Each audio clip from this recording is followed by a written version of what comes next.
والصلاة والسلام على أشرف الأنبياء والمرسلين وعلى آله وأصحابه أجمعين ومن تبعهم بإحسان إلى يوم الدين. فأعوذ بالله من الشيطان الرجيم. بسم الله الرحمن الرحيم. إنا أنزلناه في ليلة مباركة إنا كنا منذرين. وقال النبي صلى الله عليه وسلم الكيس من دان نفسه وعمل لما بعد الموت. সকল ভাইরা একটু মনোযোগ সহকারে মহব্বতের সহিত কয়েক মর্তবা দরুদ শরীফ পড়েন। সাল্লাল্লাহু আলা سيدنا ومولانا محمد وعلى آله وأصحابه وسلم. صلى الله على سيدنا ومولانا محمد وعلى آله وأصحابه وسلم. أستغفر الله إن الله غفور رحيم. ঐতিহ্যবাহী শেখপাড়া গ্রামবাসী ও শেখপাড়া বড়গাঁও জামে মসজিদ পরিচালনা কমিটির উদ্যোগে আয়োজিত আজকের এই মোবারক ওয়াজ মাহফিলের সম্মানিত সভাপতি, মঞ্চে উপবিষ্ট আমাদের গ্রামের সম্মানিত ইমাম সাহেব, বড়গাঁও জামে মসজিদের সম্মানিত ইমাম সাহেব, হযরত উলামায়ে কেরাম, সম্মানিত সুধীমণ্ডলী, প্রাণ প্রিয় আমার এলাকাবাসী, আল্লাহ রব্বুল ইজ্জত ওয়াল জালালের দরবারে লাখ কোটি শুকরিয়া পেশ করছি। আজকের এই মুবারক চাঁদ, শাবানের চাঁদ, বাঙ্গাচোরা এই মাসটা চলে গেলেই আমরা খুব শীঘ্রই নিকটবর্তী হচ্ছি বৎসরের ভিতরে সবচেয়ে তাৎপর্যপূর্ণ মাস মাহে রমজানুল মুবারক, যে মাসের জন্য রসুল করিম সাল্লাল্লাহু আলাইহি ওয়াসাল্লাম 1 বছর আগ থেকে অপেক্ষা করতেন এবং নবী করিম সাল্লাল্লাহু আলাইহি ওয়াসাল্লাম এই মাস সম্পর্কে বলেছেন, মান সামা রমাদানা ঈমানান ওয়া ইহতিসাবান গুফিরা লাহু মা তাকদ্দামা মিন যামবি। যারা ইমানের সাথে সওয়াবের আশায় পুরা রমজানুল মুবারকের সিয়াম সাধনা করবে, আল্লাহ রাব্বুল আলামিন তার বান্দাবান্দির অতীতের সকল গুনাহ খাতা মাফ করে দিবেন। তো এই গুনাহ মাফির মাসটা খুবই নিকটবর্তী, করোনা আসছে। আল্লাহ পাক এই বরকতপূর্ণ মাসে আজকের এই বরকতপূর্ণ মজলিসে দ্বীনের কথা শোনার জন্য আমাদেরকে সমবেত হওয়ার তৌফিক দিয়েছেন। এই জন্য দিল থেকে কালিমাতুশ শুকর আদায় করি, আওয়াজ দিয়া পড়ি আলহামদুলিল্লাহ। আর একটু মনোযোগ দিয়া বলি আলহামদুলিল্লাহ। আপনারা আজকের মাহফিলের শুরু থেকে আমন্ত্রিত উলামায়ে কেরামদের জবান থেকে গুরুত্বপূর্ণ আলোচনা শুনেছেন। এখন মাহফিলের শেষ পর্যায়ে আমি আসলে আজকে খুবই ব্যস্ত। আজকের এই মাহফিল হচ্ছে আমার 3 নম্বর মাহফিল। এই জন্য আমি খুব বেশি লম্বা কথা বলার ইচ্ছা নাই। আর আমি তো আপনাদের এলাকারই লোক, আমাকে প্রতিনিয়তই পাচ্ছেন। শুরুতেই আমি সংক্ষিপ্ত আকারে হামদ সানা দিয়া আলোচনা শুরু করতে চাই। আর মাহফিলটা এই জন্য গুরুত্বপূর্ণ যে আজকে শাবানের চাঁদ, বরকতের চাঁদ, এবং বিশেষ করে এই মাহফিলটা এমন এক জায়গায় হচ্ছে যার চতুর্দিক দিয়ে আমাদের সকল আপনজন কবরস্থ, বৃহত্তর এই কবরস্থান। আমরা তাদের জন্য প্রাণ ভরে আজকের মাহফিলে শেষ মোনাজাতে শরিক করব। দুনিয়ার সব বিপদগ্রস্ত মানুষের জন্য আমরা দোয়া করব। এই জন্য কোরআনুল করিমের সূরা দুখান থেকে প্রথম অংশ আমি তেলাওয়াত করেছি। পবিত্র শবে বরাত নিয়ে কিছু কথা বলে শেষ মোনাজাতের দিকে যাব। আমরা আশা করব আখেরি মোনাজাত না হওয়া পর্যন্ত কেউ যাব না। রাজি আছেন তো? সমাজে একটা কথা আছে, শেষ ভালো যার সব ভালো তার। আগামী কালকে এখানে মাহফিল হবে না, হয়তো আগামী বছর হবে, কিন্তু একটা বছরের ভিতরে জমিনে থাকবো না কবরে থাকবো এর কোনো গ্যারান্টি আছে? আজকে আমাদের চোখের সামনে আমাদের প্রিয়জনরা হারিয়ে যাচ্ছেন, এইভাবে আমরাও একদিন চলে যাব। এই জন্য এই মোবারক চাঁদে নাজাতের ওসিলা হিসাবে এই মাহফিলটায় আমরা সময় দিতে রাজি আছি। ইনশাআল্লাহ আমাদের মধ্যে ইলম এবং আমলের অভাব আছে। যাদের উদ্যোগে এই মাহফিলটা হয়েছে তাদের উদ্যোগটা কিন্তু খুবই মহান। তাদের নিয়তের ভিতরে কোনো নড়বড় নাই। আশা করা যায় এই মাহফিলটা হয়তো আমাদের নাজাতের ওসিলা হতে পারে। আর শুরুতেই আরেকটা জিনিস শুনেছেন, এই মসজিদ যেদিন উদ্বোধন হয় এদিন একটা সংক্ষিপ্ত আকারে মাহফিল হয়েছিল। ওনারা ব্যস্ততার কারণে মসজিদের আয় ব্যয়ের হিসাব দিতে পারেনি। আমি নিজেই ওনাদেরকে বলেছি যে তোমরা একটা কাজ করো। এই দেশের মানুষের বিশ্বাস আছে মসজিদ যেইভাবে অল্প দিনে দোতলা পর্যন্ত কাজ হয়েছে, মানুষের দেওয়া আমানত তোমরা সঠিকভাবে প্রয়োগ করেছ, এটা তার বাস্তবতা সকলের চোখের সামনে। এবং এই মসজিদ যখন শুরু করা হয় আমি তাদেরকে বলেছিলাম আল্লাহর উপরে ভরসা করে শুরু করো, শুধু মানুষেরা সাহায্য করবে না, জিনেরা পর্যন্ত সাহায্য করবে। এর বাস্তবতা যদি শুনেন আপনারা আশ্চর্য হবেন। আমাকে ওনারা বলছে যে আমরা অনেক সময় কোনো নাম নাই, পরিচয় নাই, কে বা কারা আসিয়া টাকা পয়সা দিয়ে যায় আমরাও জানি না। ফজরের সময় একজনে 1 লক্ষ টাকা দিয়ে গেছে, কোনো নাম নাই, পরিচয় নাই। তো আপনাদের যেভাবে সহযোগিতা এবং তাদের আন্তরিকতার কারণে এই মসজিদটা অল্প দিনে নির্মাণ হয়েছে, এটা আল্লাহর বিশেষ রহমতে হয়েছে। শুধু মানুষের সহযোগিতা করে নাই, আল্লাহর পক্ষতে জিনেরা পর্যন্ত সহযোগিতা করেছে, বলি আলহামদুলিল্লাহ। তো তারপরেও যেহেতু একটা আমানত দায় দায়িত্ব আছে, আমাদের ওনাদের কাছ থেকে হিসাব নেওয়া দরকার, এবং তারা যেহেতু দায়িত্ব নিছেন জনগণকে এই হিসাবগুলি বুঝিয়ে দেওয়ার দরকার।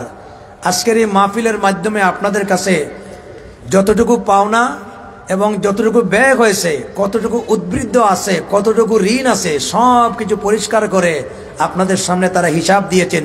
এই হিসাবে আমরা সবাই সন্তুষ্ট। আপনারা কি সন্তুষ্ট? আওয়াজে বোঝা যায় সন্তুষ্ট না।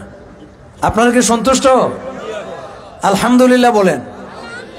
আল্লাহ তাআলা কারে দিয়া দিনের খেদমত নিবেন এটা আমরা কেউ জানি না। এই মসজিদটা ছিল একেবারে দরিদ্র, এই মসজিদটা ছিল এতিম। দীর্ঘদিন ধরে এই মসজিদে আমরা মনোযোগ দিয়ে নামাজ পড়তে পারি নাই, নামাজের জায়গা নাই, জুমার দিনে রাস্তায় মানুষ ব্লক হয়ে যেত। তো আল্লাহ রাব্বুল আলামিন দীর্ঘদিন পরে এতিম মসজিদখানাকে আমাদের জন্য আল্লাহকে সিজদা দেওয়ার একটা সুবর্ণ সুযোগ করে দিয়েছেন। আর এদের জন্য আমাদের গ্রামবাসী আপনারা সবাই স্বতঃস্ফূর্তভাবে যতটুকু পারছেন সাহায্য করেছেন।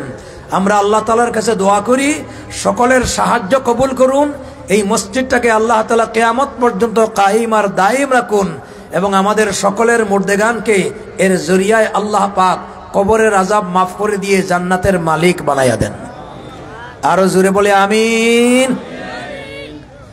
সম্মানিত হাজির করম, আগামী শুক্রবার খুব নিকটবর্তী আমাদের পরিচিত একটা রাত আছে সমাজের ভিতরে, যেটা আমরা বেশিরভাগ হিসাবে চিনি, সেটা হলো পবিত্র শবে বরাত। এই শবে বরাত সম্পর্কে কোরআন এবং হাদিসের দৃষ্টিভঙ্গি কি, শবে বরাত কিভাবে আমরা পালন করব, এই বিষয়ে আমি সংক্ষিপ্ত আলোচনা করব। প্রথম নম্বর কথা হচ্ছে, শবে বরাত নিয়ে আমাদের দেশে খুবই বাড়াবাড়িও আছে, আবার সাড়াসাড়িও আছে। এক শ্রেণীর লোক আছে যারা শবে বরাতকে একেবারে অস্বীকার করে ফেলেন, যে শবে বরাত বলতে কোনো রাত নাই, এটার নাম হচ্ছে সাড়াসাড়ি। আর আরেক শ্রেণীর মানুষ আছেন এই রাতকে বেশি বাড়াবাড়ি করেন, সারা রাতটাকে হালুয়া রুটির রাত বানাইছেন, মাজারে মাজারে ঘুরে ঘুরে গোটা রাতটাকে ব্যয় করার রাত বানাইছেন। এই জন্য এই রাত বাড়াবাড়িরও কোনো স্থান নাই। এই রাত সম্পর্কে বিশেষ করে যে আয়াত দিয়া এই রাতের ফজিলত বর্ণনা করা হয়, আমি একটু আগে তেলাওয়াত করেছি সূরা দুখান। আল্লাহ রাব্বুল আলামিন বলেন, ইন্না আনজালনাহু ফি লাইলাতিন মুবারাকাহ ইন্না কুন্না মুনজিরিন ইলা আখিরিল আয়াহ। হে নবী, নিঃসন্দেহে আমি আমার পবিত্র কুরআনুল করিম একটি বরকতময় রাত্রিতে নাজিল করেছি, এবং আমি মানুষকে ভীতিকর অবস্থা তাদের সামনে প্রকাশ করি। আমি ভীতিকরকারী, মানে আখিরাতের ভয় আমি মানুষকে প্রদর্শন করি। তো এখানে আল্লাহ তাআলা লাইলাতুম মুবারাকা বলেছেন, একটি বরকতময় রাত্রিতে কোরআন নাজিল করেছেন। এই রাত কোনটা? এটা কি শবে বরাতের রাত না অন্য কোন রাত? এখানে উলামায়ে কেরাম আছেন। এই রাত বলতে, বরকতময় রাত্রি বলতে, দুনিয়ার যত তাফসীর কারক আছেন সমস্ত তাফসীর কারক বলেছেন, বরকতময় রাত যে রাত্রে আল্লাহ কোরআন নাজিল করেছেন এই রাতটা হচ্ছে লাইলাতুল কদর। যেহেতু কোরআন নাজিলের রাত বরকতময় রাত, এই রাতটা হচ্ছে রাত্রে লাইলাতুল কদর। এবং আল্লাহ তাআলা এই রাত সম্পর্কে স্বতন্ত্র আলাদা সূরাও নাজিল করেছেন। আল্লাহ রাব্বুল আলামিন বলেন, ইন্না আনজালনাহু ফি লাইলাতিল কদর, নিঃসন্দেহে আমি আমার কোরআন একটি সম্মানিত কদরের রাত্রিতে নাজিল করেছি। তাহলে যে বরকতময় রাত্রিতে কোরআন নাজিল করেছেন এই রাত কদরের রাত, আর এই রাতটা হচ্ছে রমজানুল মুবারক। এবং রমজান হচ্ছে এমন একটি মাস, যেই মাসটা কোরআন নাজিলেরও মাস, এবং রমজানের ভিতরে এমন একটা রাতও আছে যেই রাতটাও হচ্ছে কোরআন নাজিলের রাত। কোরআনে কারিমে আল্লাহ রাব্বুল আলামিন বলছেন, শাহরু রমাদানাল্লাযী উনজিলা ফীহিল কুরআন হুদাল লিন-নাসি ওয়া বায়্যিনাতিম মিনাল হুদা ওয়াল ফুরকান। ও দুনিয়ার মানুষেরা, রমজান হচ্ছে সেই মাস যে মাসে আমি কোরআন নাজিল করেছি, যা মানুষের জন্য হেদায়েত, এবং এই কোরআন কানা হচ্ছে সঠিক পথের দিশারি, ওয়াল ফুরকান, এটি হচ্ছে ন্যায় এবং অন্যায়ের পার্থক্যকারী।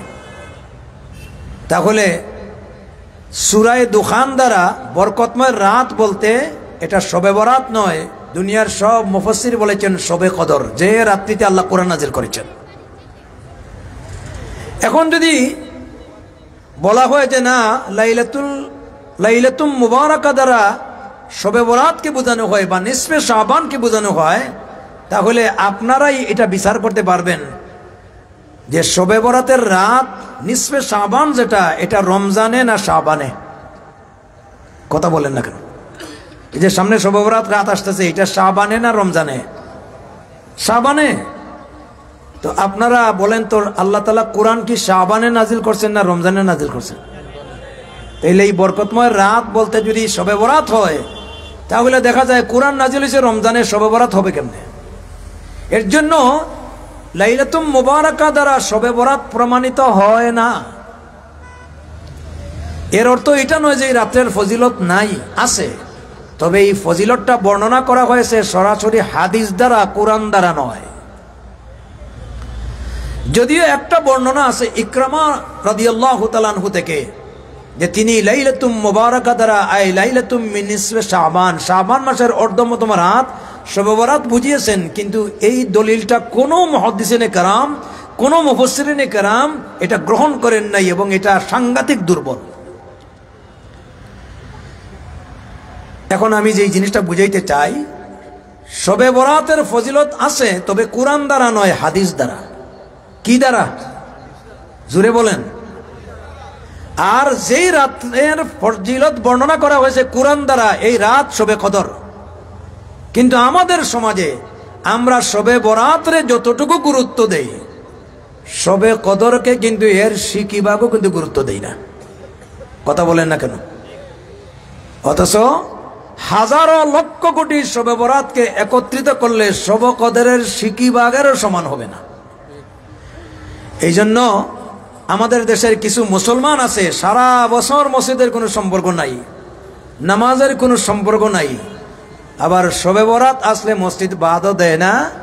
শবে বরাতে টুপির দাম বাড়ে, শবে বরাতে মাজারে মাজারে যাওয়ার দাম বাড়ে, শবে বরাতের রাত এত গুরুত্ব দেয় যে সারা বছর ঘুমাইয়া থাকে, এই রাত সজাগ থাকে, মাজারে মাজারে ব্যয় করে দেয়। এমন শবে বরাত পালন করার সিস্টেম ইসলামে নাই।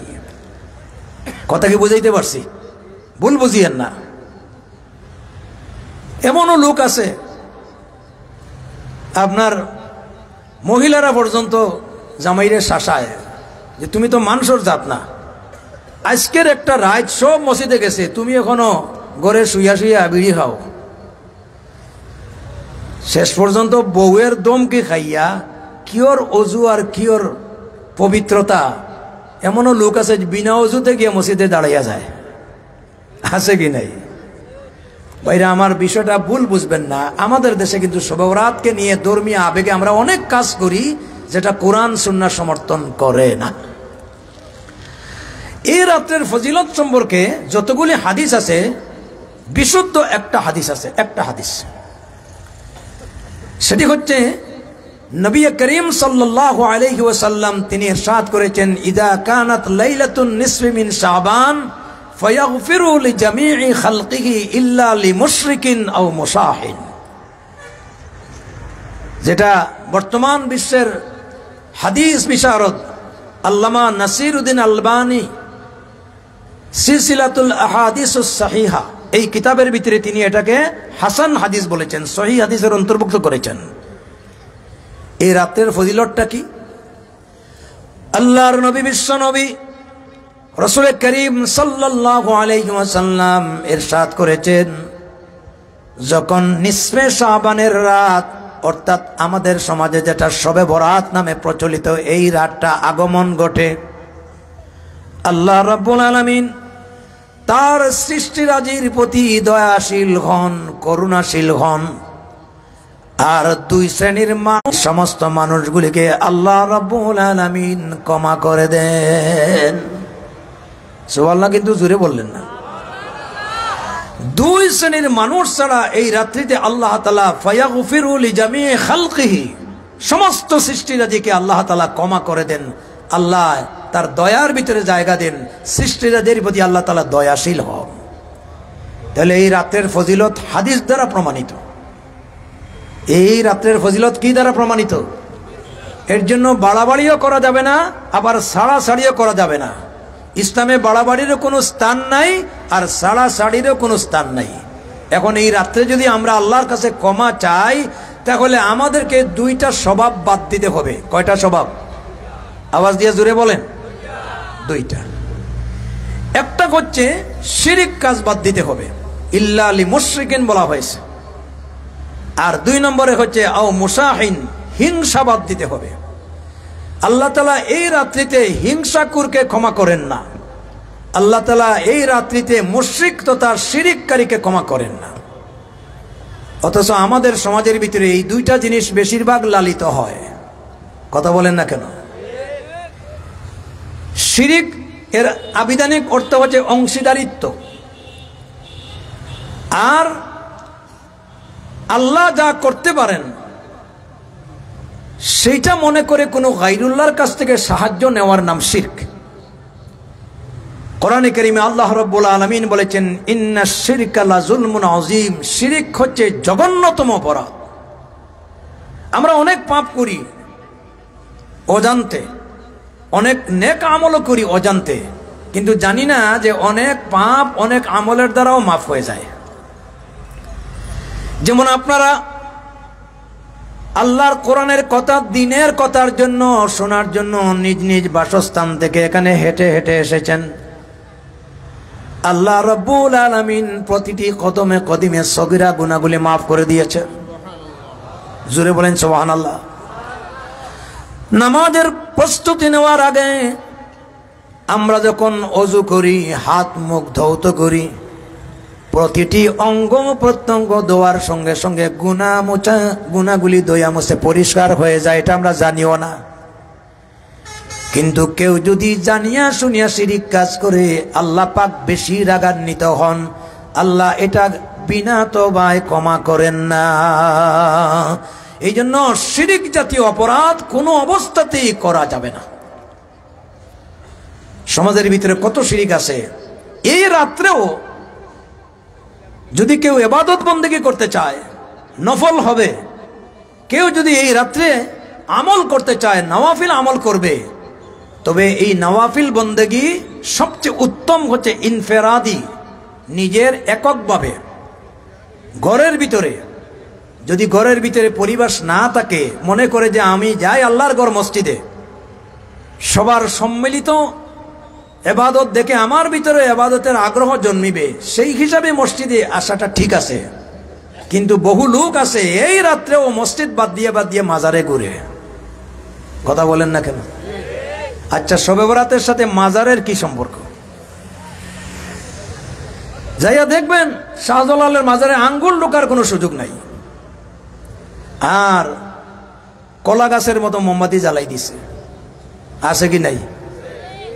এই রাত্রে মাজারে যত আয় হয়, এই যে বড় বড় ডেক্সিগুলি 1000 টাকার নোট ছেড়ে দেয়, 500 টাকার নোট ছেড়ে দেয়, মানুষের ভিতরে ধর্মের নামের কি কুসংস্কার যে মনে করে এই জায়গায় টাকাটা দিলে শাহজালালের ব্যাংকে চলে যাবে। আচ্ছা, আপনারা বলেন শাহজালাল রহমতুল্লাহ আলাইহি তিনি কি কোনো ব্যাংকে অ্যাকাউন্ট করে গেছেন যে আপনার টাকাগুলি ওই ব্যাংকে যাবে? যা দিচ্ছেন শাহজালালকে মনে করে, এগুলা শাহজালালের কাছে তো যায়ও না, বরং শাহজালালকে ওসিলা করে এগুলা যায় মাজার কমিটির পকেটে।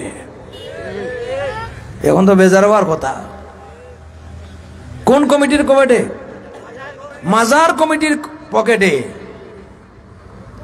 আর আপনাদের টাকা দিয়া এরা থাকে এসি ঘরে, এয়ার কন্ডিশন ঘরে।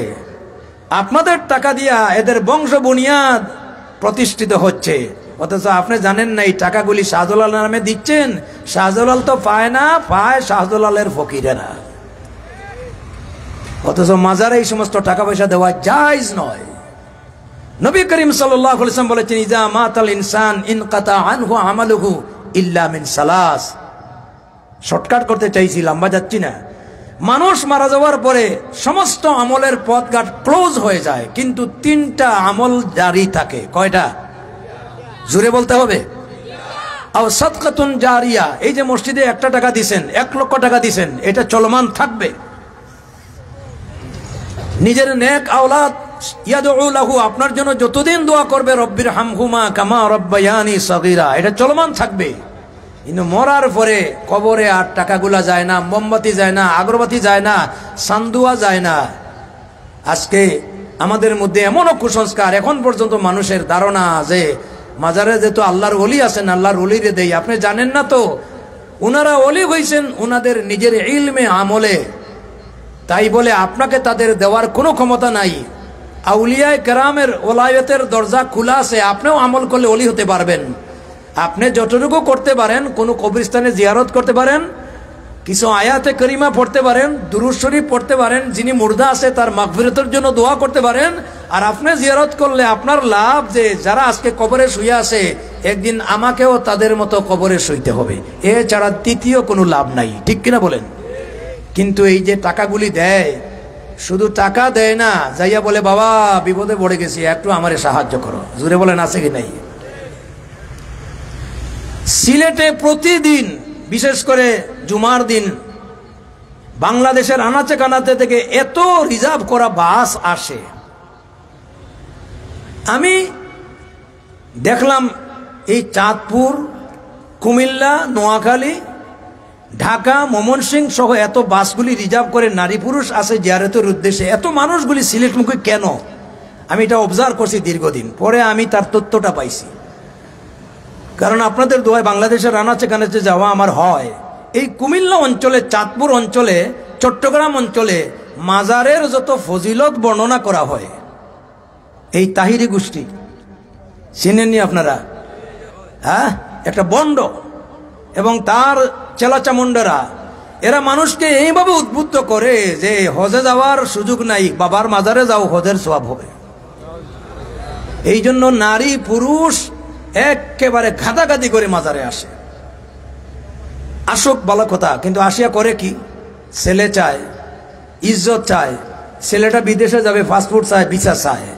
এমনকি চট্টগ্রাম থেকে এক মহিলা আসিয়া শাহজালালের মাজারে দেওয়ালের সাথে ফেট লাগাইয়া বসার, আর বলতেছে ও বাবা শাহজালাল আয় চট্টগ্রামতে আয়াত দে, আর একটা মরদ ভুয়া দেওয়ান ভরিব। এটা চিটাঙ্গের ভাষা, আমি ওখানে পড়াশোনা করছি জানি। বলছে বাবা বহুদূর কষ্ট করে এসেছি, তোমার কাছে চাইতেছি আমার ফেটে একটা ছেলে দাও। মরদ হুয়া মানে ছেলে সন্তান, আর মাইয়া হুয়া মানে মেয়ে সন্তান, ওদের চিরাঙ্গের ভাষা। আচ্ছা বলেন তো, শাহজালালের মাজারের সাথে ফেট লাগাইয়া গোসা দিলে ছেলে পাওয়া যাবে না? খালবাল যা আছে সব যাইবে। কতটুকু কুসংস্কার! নাউযুবিল্লাহি মিন যালিক। আমি আপনাদেরকে জিজ্ঞাসা করতে চাই, ছেলে দেওয়ার মালিক শাহজালাল না আল্লাহ? মেয়ে দেওয়ার মালিক শাহপরান না আল্লাহ? ইজ্জত দেওয়ার মালিককে, রিজেক দেওয়ার মালিককে, সম্মান দেওয়ার মালিককে। তো সব কিছুর মালিক যদি আল্লাহ হয়, কোন দুঃখে আমরা আল্লাহরে বাদ দিয়া আউলিয়া কেরামের কাছে সাহায্য চাইব? এটা সাংঘাতিক শিরিক কাজ। আল্লাহ বলেছেন জাউফাত তালিবু আল মাতলুব, যেই ব্যক্তি চাইলো আর যার কাছে চাইলো দুইটাই দুর্বল। যে চাইলো হেও আমার গোলাম, যার কাছে চাইলো সেও আমার গোলাম। অতএব এক গোলাম আরেক গোলামরে কিছু করতে পারে না। গোলামরে যা দরকার আছে, যা করতে পারেন তিনি হচ্ছেন মুনিব আল্লাহ রাব্বুল আলামিন। কথা কি বুঝাইতে পারছি? এর জন্য যা চাওয়ার আছে, পাওয়ার আছে, কোনো মাজারে না, চাইতে হবে কার কাছে? আরো জোরে বলেন। আমরা যেইভাবে ওয়াজ করি, এত আলোচনা করার পরেও কিছু লোক আছে বলবে এগুলা হুজুরেরা বুঝবে না, যার যার বাবে লাভ। আপনার সব ওয়াজ শেষ করে ফেলাইছে বলে কি না? কথা বলেন না কেন? আর শয়তানের আর একটা ওয়াজ আছে, কেউ ফিরে না খালি হাতে, খাজা বাবা। এটা কিসের খাজা? তিলের খাজা না গুড়ের খাজা? ইয়া খাজা কুস্তু আজা পেট তো ভরসা। খাজার নামে ফেট ভরার একটা সোর্স অফ ইনকাম, ব্যবসা ছাড়া কিছুই না। সুতরাং কেউ ফিরে না কালি হাতে, মওলা তোমার দরবারে। মসজিদে আসেন, মাজারে যাইয়েন না। কিন্তু মসজিদে যায় না, মাজারে যাইতে বলে না। কথা বলেন না কেন? ভুল বুঝবেন না। এই জন্য ভাই, এই রাতটা যদি করতে চান, আল্লাহর সন্তুষ্টি চান, মাগফিরত চান, আপনি শিরিক কাজ বাদ দিতে হবে।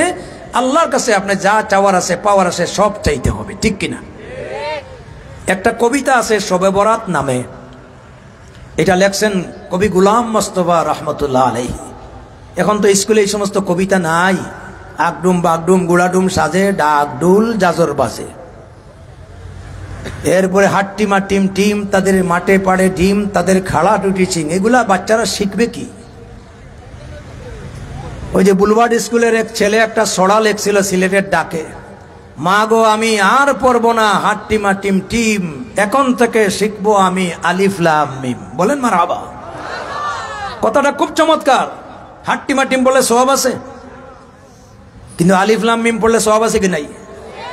আব্দুল্লাহ বিন মাসউদ রাদিয়াল্লাহু তাআলা আনহু বলেছেন, কেউ যদি আলিফ লাম মিম এতটুকু আন্দাজে তেলাওয়াত করে, বাল আলিফুন হারফুন ওয়া লামুন হারফুন ওয়া মিমুন হারফুন, এখানে আলিফ একটা অক্ষর, লাম একটা অক্ষর, মিম একটা অক্ষর। আল্লাহ তাআলা তেলাওয়াতকারীর নামায়ে আমলে প্রতিটি অক্ষরের বিনিময়ে 10টা 10টা। কিন্তু আমাদের বর্তমান শিক্ষা ব্যবস্থাতে আমাদের ছেলেমেয়েরা ধার্মিক হওয়ার কোনো সুযোগ। কবি গোলাম মোস্তফা শবে বরাত নামক কবিতা কত চমৎকার লিখেছেন। তিনি বলেছেন, শবে বরাতের রাত্রিতে আজি চাই না কো শুধু দনমান, শবে বরাতের রাত্রিতে আজি চাই না কো শুধু দনমান, সবার ভাগ্যে দিও যাহা খুশি জাতিরে দিও গো মুক্তিদান। আয় আল্লাহ তাআলা, শবে বরাতের রাত্রিতে আমি তোমার কাছে দরখাস্ত করছি, আমি তোমার কাছে ধনও চাই না, সম্মান চাই না, টাকা চাই না, পয়সা চাই না। তোমার যতগুলি বান্দারা এই রাত্রিতে তোমার কাছে দরখাস্ত করবে, তার চাহিদা অনুযায়ী তাদের চাহিদা পূরণ করে দিও, যে যেটা চায় তারে দিও। আমি তোমার কাছে চাইতেছি, আয় আল্লাহ, গোটা বিশ্বের মজলুম জাতিরে জুলুমের হাত থেকে তুমি মুক্তি দিও। তাহলে আজকের রাত, শবে বরাতের রাত আপনি আল্লাহর কাছে চাইবেন, কোন গায়রুল্লাহর কাছে চাইবেন না। চাইবেন কার কাছে? বিশ্বের মজলুমেরা আজকে মার খাচ্ছে, ফিলিস্তিন মার খাচ্ছে, কাশ্মীর মার খাচ্ছে। আজকে মুসলমানদের পিঠ দেওয়ালা লেগে গেছে। যেই বৌদ্ধ ধর্ম যারা দাবি করে তারা হলো শান্তিপ্রিয় জাতি, তাদের ধর্মে জীব হত্যা মহাপাপ। ওং শান্তি বলতে বলতে আপনার মুখ দিয়ে ফেনা বের করে। আজকে সেই মিয়ানমারের বৌদ্ধরা আমাদের মুসলমানদেরকে যেইভাবে নির্যাতন করলো, এখন বলতে হবে ওং অশান্তি, ওং অশান্তি, ওং অশান্তি। কথা ঠিক কিনা বলে? অতএব এই সমস্ত দুঃখাবাজি ধর্মের নামে ইসলামে নাই। আজকে মিয়ানমারের 10 লক্ষের উপরে মুসলমান উদ্বাস্ত। এই যে এদের বাড়ি নাই, ঘর নাই, এদেরকে পুড়িয়ে হত্যা করা হয়েছে, এই মজলুমগুলির জন্য ফরিয়াদ আমরা ছাড়া কে করবে? এই রাত্রিতে যদি আপনি দোয়া চান, মজলুমের জন্য দোয়া চাইবেন, এটা হইল শবে বরাতের রাত্রির সবচেয়ে বড় কাজ। কথা ঠিক কিনা বলেন? সেগুলা না চাইয়া আপনি যান মাজারে। এই কাজগুলি আমরা করব না। আমার বিশ্ববিদ্যালয়ের একবার এক ছেলে আমার কাছে আসি একটা অভিযোগ দিয়েছে, কয় হুজুর, আমি তো মারাত্মক একটা গুনার কাজ করে ফেলেছি।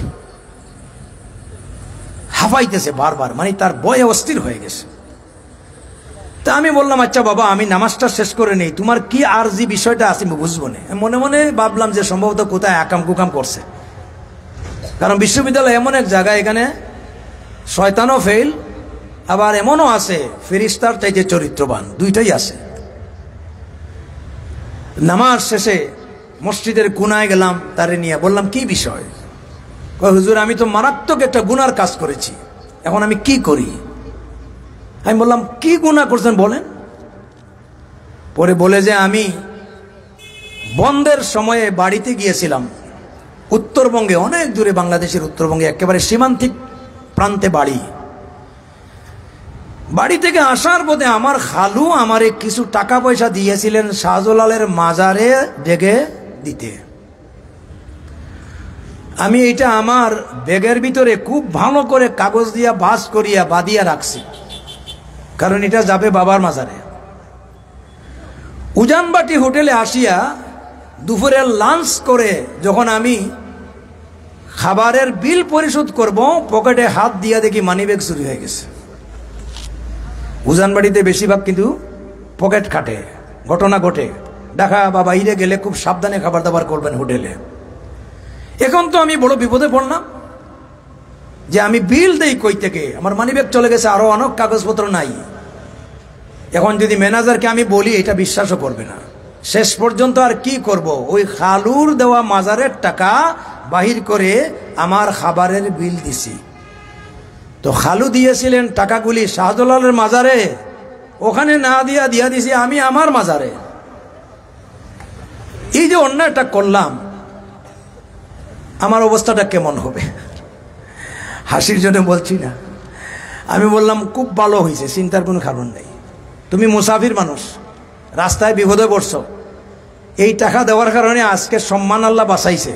মুসাফিরের জন্য খরচ করা জায়েজও আছে, তবে তোমার খালুরে বলবা না যে মাজারে টাকা টুকা দেওয়ার দরকার নাই, টাকা টুকা যদি দিতেই হয় আত্মীয় স্বজন বুকানাঙ্গা এতিম মিসকিন আছে ওদেরকে যেন সাহায্য দেয়।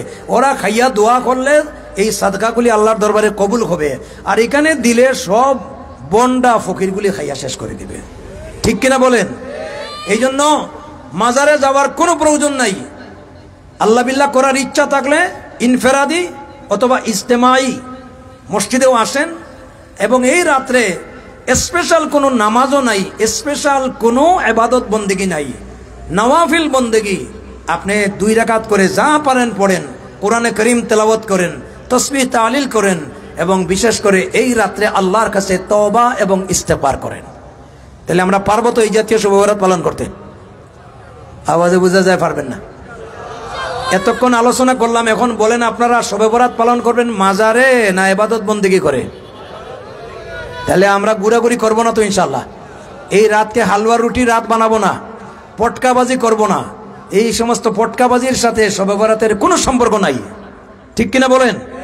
আর যদি অসুস্থ থাকেন অথবা যদি রাত জাগরণ থাকার শারীরিক সক্ষমতা না থাকে, আপনার দরকার নাই, ঘুমিয়ে পড়েন, ফজরের নামাজ জামাতে পড়বেন, ইনশাআল্লাহ এ রাত্রের ফজিলত থেকে আল্লাহ আপনাকে বঞ্চিত বানাবেন না।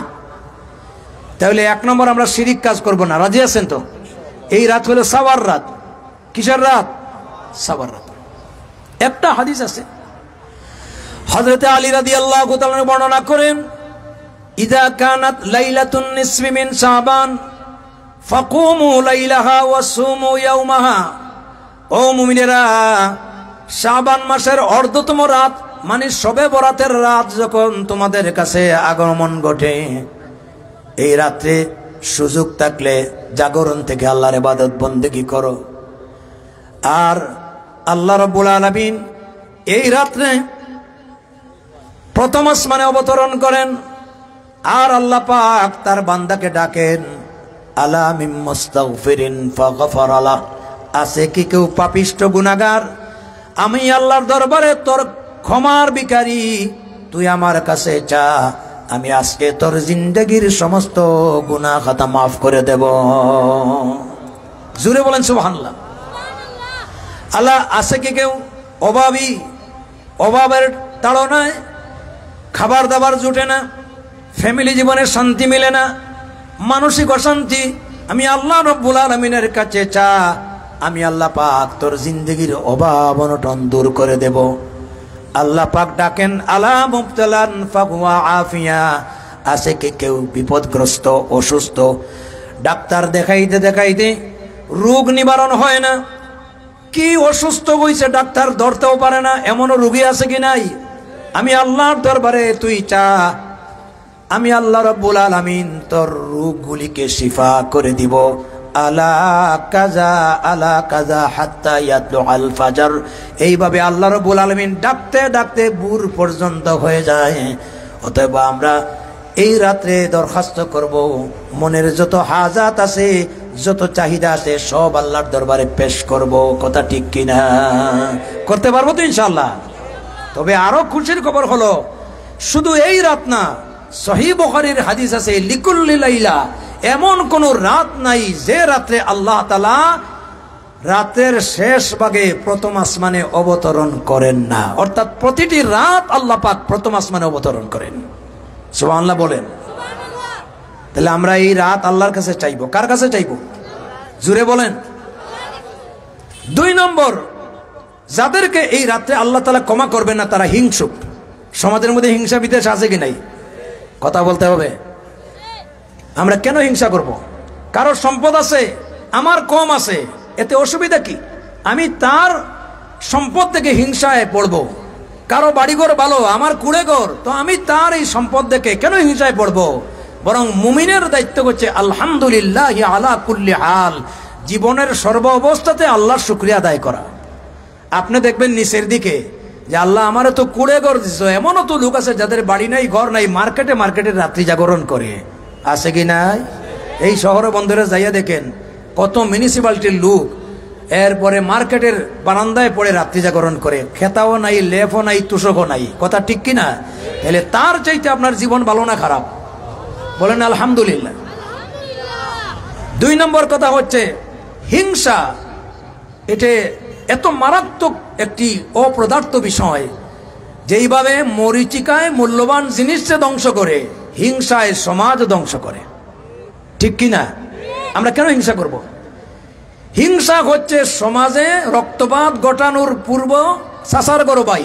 এই যে মানুষের ভিতরে হানাহানি, মারামারি, রক্তপাত, খুনাখুনি এমন পর্যায়ে চলে যায়, এটা একমাত্র হিংসার কারণে। এই জন্য আমরা হিংসা করব না। রাজি আছেন তো? নিজেরে বিনয়ী বানাবো, নিজেরে ছোট মনে করব, অপরকে সম্মান দিব। রাসূল করিম সাল্লাল্লাহু আলাইহি ওয়াসাল্লাম বলেছেন, মান তাওয়াযা লিল্লাহ রাফাআহুল্লাহ। যার ভিতরে বিনয় আছে, বিনম্রতা আছে, তার সম্মান আকাশ তুমি বাড়াইয়া দেন। জুড়ে বলেন তো কে? অতএব সম্মানের মালিক কে? আল্লাহ পাক।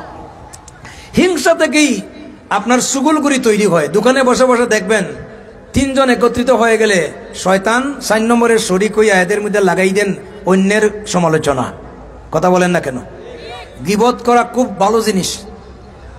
হ্যাঁ, আমাদের দরগা মসজিদের মরহুম ইমাম, আল্লাহর ওলি ছিলেন হযরত মাওলানা আকবর আলী সাহেব রহমতুল্লাহ আলাইহি। ওনার ভাষা বোঝাও বড় কঠিন। কিতা হইছে তো কিতা হইছে। তো উনি একবার একটা আলোচনা করছিলেন, আমি তার সামনে বসা। তো তিনি বলতেন, ভাই গীবত তো গীবাত কিতা হইছে। তো আমি ওনার সাথে যিনি, ওনারে জিজ্ঞাসা করলাম এটার অর্থ কি। তো তিনি বললেন যে এই কথা বুঝাইতে চাইছেন যে গীবাত খাইয়া যেভাবে মজা লাগে, আজ মানুষ গীবত করারে গীবাতের মতো মজাদার বানাই দিছে। অথচ এত বড় অন্যায়। রাসূল করিম সাল্লাল্লাহু আলাইহি ওয়াসাল্লাম বলেছেন, আল গীবাতু আসাদ্দু মিনাজ জিনা। গীবত করা, পরনিন্দা করা জিনার চাইতে আরো মারাত্মক। বরং আপনার মুখ দিয়ে যদি কথা বলতে হয়, ভালো কথা বলবেন। মুখ দিয়া যদি আপনি কিছু করতে হয়, দুরূদ শরীফ পড়বেন। মুখ দিয়া যদি কিছু করতে হয়, মানুষকে সৎ পথে আদেশ দিবেন, আল্লাহর কোরআন তেলাওয়াত করবেন, তাসবিহ তাহলিল করবেন। আর যদি এগুলা করার সুযোগ না থাকে, সাইলেন্ট থাকবেন। মান সাকাতা ফাকাত নাজা। যে ব্যক্তি বেহুদা কথাবার্তা থেকে নিজের জবানকে রক্ষা করলো, সে বিপদ নিল। ঠিক কিনা বলেন? দেখেন, আসমানের নিচে আর জমিনের উপরে কোরআন শরীফের পরে সবচেয়ে বিশুদ্ধ গ্রন্থ আস-সাহিহুল বুখারী। এই যে আমাদের মৌলানা রব্বানী সাহেবের মাদ্রাসা টাইটেল পর্যন্ত রমজানের পরীক্ষার আগে বুখারী খতম হয়। বুখারী শরীফের শেষ হাদিস, নবী করিম সাল্লাল্লাহু আলাইহি ওয়াসাল্লাম বলছেন, দুইটি কালিমা জবানে বড় হালকা, মিজানে রহমতের পাল্লায় এত ভারী। সুবহানাল্লাহি ওয়া বিহামদিহি সুবহানাল্লাহিল আযীম। কেউ যদি এই তাসবিহটা পড়ে, তাহলে দুইটা টুটের এই কর্ম পদ্ধতির কারণে আকাশ আর জমিনের যত খালি জায়গা আছে আল্লাহ সওয়াব দিয়া ভরপুর করে দেন। আমরা গীবত করব না, রাজি আছেন তো? পরনিন্দা করব না, রাজি আছেন তো? হয় মুখ বন্ধ করে রাখবো, আর না হয় তাসবিহ তাহলিল করব। কি করব? এই যে সামনে রমজান আসতেছে, আরো 10টা মিনিট সময় নেই, শুনতে রাজি আছেন তো? আল্লাহর নবী বলেছেন, ও আমার উম্মতেরা, রমজানে তোমরা 4টা কাজ বেশি বেশি পরিমাণে করবে। যারা চাকরি করো, চাকরির ফাঁক দিয়াও করতে পারবে। ব্যবসা বাণিজ্য করো, তোমাদের ব্যবসার কাজের ফাঁক দিয়া করতে পারবে। এই 4টা কাজের ভিতরে হলো, প্রথম নম্বরে বেশি বেশি পরিমাণে লা ইলাহা ইল্লাল্লাহর জিকির করবে। লা ইলাহা ইল্লাল্লাহ, জোরে লা ইলাহা ইল্লাল্লাহ। এই যে লা ইলাহা ইল্লাল্লাহর জিকির, এটা কঠিন না সহজ? সব মুসলমানে জানেন তো? তাহলে লা ইলাহা ইল্লাল্লাহ মুহাম্মাদুর রাসূলুল্লাহ, এই আমলটা করতে পারবো তো ইনশাআল্লাহ? 2 নম্বরে রাসূলুল্লাহ বলেছেন, বেশি বেশি করে ইস্তিগফার পড়বে। আস্তাগফিরুল্লাহ বলেন আমার সাথে, আস্তাগফিরুল্লাহ। আস্তাগফিরুল্লাহ আল্লাযী লা ইলাহা ইল্লা হুয়াল হাইয়ুল কাইয়্যুম ওয়া আতুবু ইলাইহি ওয়া লা হাওলা ওয়া লা কুওয়াতা ইল্লা বিল্লাহিল আলিয়্যিল আযীম। অন্য হাদিসে আসছে, যে মানুষ বেশি বেশি পরিমাণে আস্তাগফিরা পড়বে, ইস্তিগফার পড়বে, ওয়া হুয়া মুস্তাজাবুদ দাওয়া, এক সময়ে ইস্তিগফারের আমল করতে করতে সে মুস্তাজাবুদ দাওয়াতের মর্তবা লাভ করবে। অর্থাৎ সে আল্লাহর কাছে যত দোয়া করবে, যত দরখাস্ত করবে, আল্লাহর দরবারে সঙ্গে সঙ্গে সমস্ত দরখাস্তগুলি কবুল হয়ে যাবে। একটা ঘটনা বলি, খুব গুরুত্বপূর্ণ। ইমাম আহমদ বিন হাম্বল, সবাই বলেন রহমতুল্লাহ আলাইহি, জগৎ বিখ্যাত ইমাম। তার বিশ্ববিখ্যাত কিতাব হচ্ছে মুসনাদে আহমদ শরীফ, হাদিসের কিতাব। এই কিতাবের ভিতরে তিনি 40,000 হাদিসকে সংকলন করেছেন। সুবহানাল্লাহ, এত আসতে বলেন, কথাগুলি মনে ভালো লাগতেছে না, জোরে বলেন। 40,000 হাদিস সংকলন করেছেন। কয় হাজার? ইমাম আহমদ বিন হাম্বল এত বড় জমানার বুজুর্গ ছিলেন। ওনার একটা অভ্যাস ছিল, হাদিস কালেকশন করতে গিয়া তিনি দেশ থেকে দেশান্তর ভ্রমণ করেছেন। একবার তিনি সারাদিন ঘুরতে ঘুরতে ঘুরতে ঘুরতে একটা অঞ্চলে গিয়া রাত হয়ে গেছে, এশার নামাজ পড়ছেন মসজিদে। মনে মনে ভাবলেন, রাত যেহেতু হয়ে গেছে, অমাবস্যার রাত, এরপরে তৎকালীন সময়ে কোনো বৈদ্যুতিক ব্যবস্থা ছিল না, অন্ধকারের ভিতরে রাস্তাঘাট দেখাও যাচ্ছে না, কোথায় যাব? আল্লাহর যদি মর্জি হয় মসজিদের ভিতরে আজকের রাতটা কাটাই দিব। নামাজ শেষ হওয়ার পরে মুয়াজ্জিন ওনাকে বলছে, বাবা আপনি মসজিদ থেকে বেরিয়ে যান, দরজা লাগাই দিব। কিন্তু যার সাথে মুয়াজ্জিন কথা বলতেছে সে চিনে না উনি যে জগতের এত বড় আলিম। আল্লাহু আকবার। উনি নিজের পরিচয় না দিয়ে বলেন, বাবা আমি মুসাফির মানুষ, চাইতেছি আজকের রাতটা মসজিদে কাটাই দিব। বলছেন না না। উনি বারান্দায় বের হয়ে গেলেন। আবার মুয়াজ্জিন সাহেব আসে বলে, বারান্দায়ও থাকতে পারবে না। শেষ পর্যন্ত আর গেট লাগাই দিছে। মসজিদের বাইরে গিয়ে চিন্তা করলেন যাই কই। হঠাৎ করে দেখলেন দূরবর্তী একটা জায়গাতে মিটো মিটো মিটো মিটো করে আলো জ্বলে। মনে মনে ভাবলেন, যেই জায়গায় আলো আছে সম্ভবত এই জায়গায় মানুষ আছে। হেঁটে হেঁটে আলোর কাছে গিয়ে দেখলেন এই জায়গাতে একজন খাব্বাজ, রুটি বিক্রেতাকারী, সে আগুনের রুটি বানায় আর জনগণ তার কাছ থেকে পয়সা দিয়া কিনে কিনে রুটি খায়। আপনারা দেখবেন এই শীতের মৌসুমে রাস্তার ধারে পিঠা বিক্রি করে, আছে কি নাই? সারা রাত চা বিক্রি করে, আছে কি নাই? আহমদ বিন হাম্বল রহমতুল্লাহ আলাইহি এবার রুটি বিক্রেতাকারীর কাছে বললেন, বাবা আমি মুসাফির মানুষ, রাস্তাঘাট অন্ধকারের কারণে দেখা যাচ্ছে না, গন্তব্যস্থানে আমার পক্ষে যাওয়া সম্ভব না। তুমি যদি আমারে একটু সুযোগ দাও তাহলে তোমার চুলার পাশে দাঁড়াইয়া দাঁড়াইয়া চুলার গরমটা আমার গায়ে নিব, ঠান্ডার মাঝে রাতটা কাটাইয়া দিব। তুমি কি আমারে অনুমতি দেবে? রুটি বিক্রেতাকারী বলছে, এটা তো ভালো কথা, আমার চুলার আগুন আপনার গায়ে লাগলে আমি তো সোয়াব পাবো, আর এই জায়গায় দাঁড়াইয়া যদি আপনি রাত কাটাই দেন আমার কোনো অসুবিধা নাই। ইমাম আহমদ বিন হাম্বল দাঁড়াইয়া দাঁড়াইয়া চুলার আগুনের গরমগুলি উষ্ণতা গায়ে লাগাচ্ছেন। আর এক পর্যায়ে রুটি বিক্রেতাকারীর কিছু আলোচনা দেখলেন। আলোচনাটা দেখো, যখন সে রুটি বানায় তখন বলে আস্তাগফিরুল্লাহ। এই গরম রুটিটা যখন রাস্তার কোনো প্রতীকের কাছে বিক্রি করে তখন বলে আস্তাগফিরুল্লাহ। রুটির বিনিময় যখন নেয় তখন বলে আস্তাগফিরুল্লাহ। দীর্ঘক্ষণ এই দৃশ্যটা দেখার পরে ইমাম আহমদ বিন হাম্বল রহমতুল্লাহ আলাইহি জিজ্ঞাসা করলেন, বাবারা খাব্বাজ, মনে কিছু নিও না, আমি তোমার একটা জিনিস জিজ্ঞাসা করি, প্রতিটি রুটি গরম করার সময়, বানানোর সময় তুমি বলো আস্তাগফিরুল্লাহ, আবার এই রুটি বিক্রি করার সময় তুমি বলো আস্তাগফিরুল্লাহ, রুটির বিনিময়টা নেওয়ার সময় তুমি বলো আস্তাগফিরুল্লাহ। এই যে আমলটা আস্তাগফিরুল্লাহর আমলটা, এটার ভিতরে কি লাভ আছে, কি ফায়দা আছে? আওয়াজ দিয়ে বলেন আল্লাহু আকবার।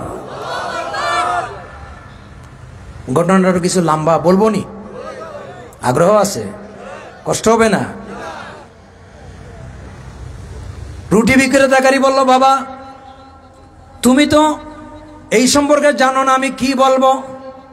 আমি আলিমদের জবান থেকে শুনেছি যেই ব্যক্তি হর হামেশা ইস্তিগফার পড়ে, আস্তাগফিরুল্লাহ মিন কুল্লি যামবিন ওয়া আতুবু ইলাইহি ওয়ালা হাওলা ওয়ালা কুওয়াতা ইল্লা বিল্লাহিল আলিয়্যিল আযীম, এগুলো আমল করে এক পর্যায়ে আমল করে করে সে মুস্তাজাবুদ দাওয়াতের মর্তবা লাভ করে।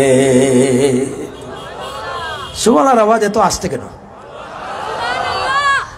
মুস্তাজাবুদ দাওয়াতের অর্থ হচ্ছে যে আল্লাহর কাছে হাত তুললে এই দোয়া গ্রহণযোগ্য হয়ে যায়, আল্লাহর কাছ থেকে দোয়া ফিরে না। আল্লাহু আকবার। সঙ্গে সঙ্গে ইমাম আহমদ বিন হাম্বল বললেন, আনতা মুস্তাজাবুদ দাওয়া, তুমি ইস্তিগফার পড়ে পড়ে মুস্তাজাবুদ দাওয়াতের পর্যায়ে পৌঁছে গেছো। লোকটি বলছে, কি বলো? এই আমল করে আমি আল্লাহর দরবারে যতগুলি দরখাস্ত করেছি, যতগুলি দোয়া করেছি, একটা দোয়া আল্লাহর কাছে ফিরে নাই। আমার মনের যত চাহিদা আছে, যত পাওনা আছে, যত দরখাস্ত করেছি, সব দরখাস্ত আল্লাহ কবুল করেছেন।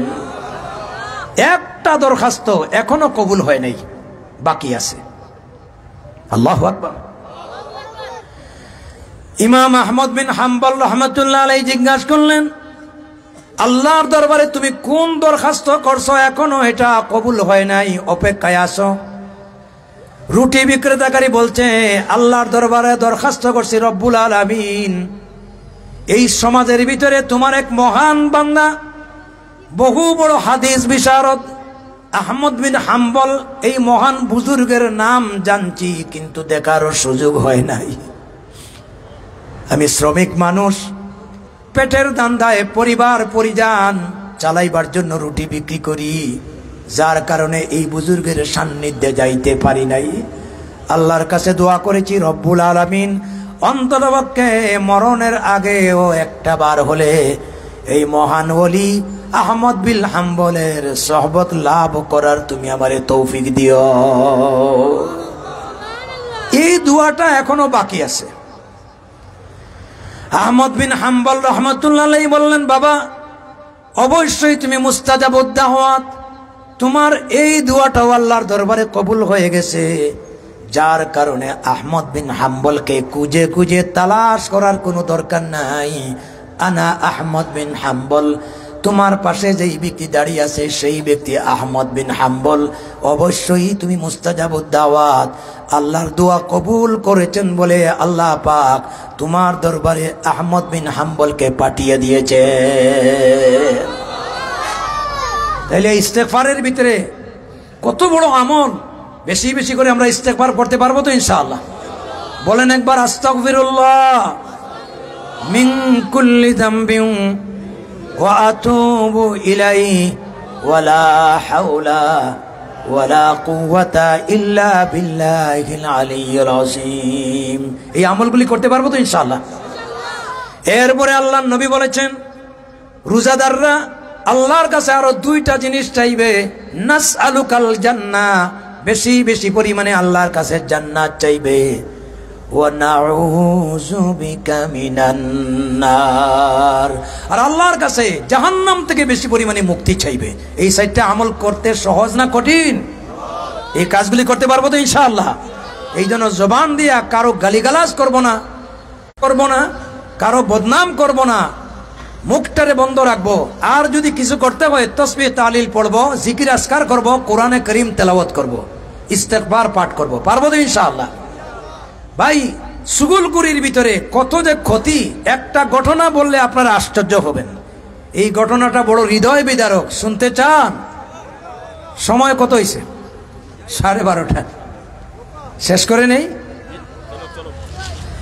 ইয়া আল্লাহ, একটু জিকির করেন, লা ইলাহা, জোরে সোরে লা ইলাহা, সুবহানাল্লাহ, আলহামদুলিল্লাহ। বাবারা যারা বাহিরে আসো ভিতরে ঢুকে যাও, আমরা দোয়া করে নিব, বেশি সময় নেব না। যাই হোক, আপনারা আবদার করছেন, আমার ইচ্ছা ছিল না লম্বা করার, খুতবা শর্টকাট করছি এই জন্য। কিন্তু আমি জানি যে আপনারা কোরআন সুন্নাহর প্রতি আসলে আগ্রহী, এবং আমি যত জায়গায় আজ পর্যন্ত মাইক নিছি, মানুষ বাড়ছে ছাড়া কমছে না। এটা আল্লাহর খাস মেহেরবানি যে আমি দেখছি কোরআন সুন্নাহর কথাগুলি মানুষ বেশিরভাগ হৃদয়ঙ্গম করে।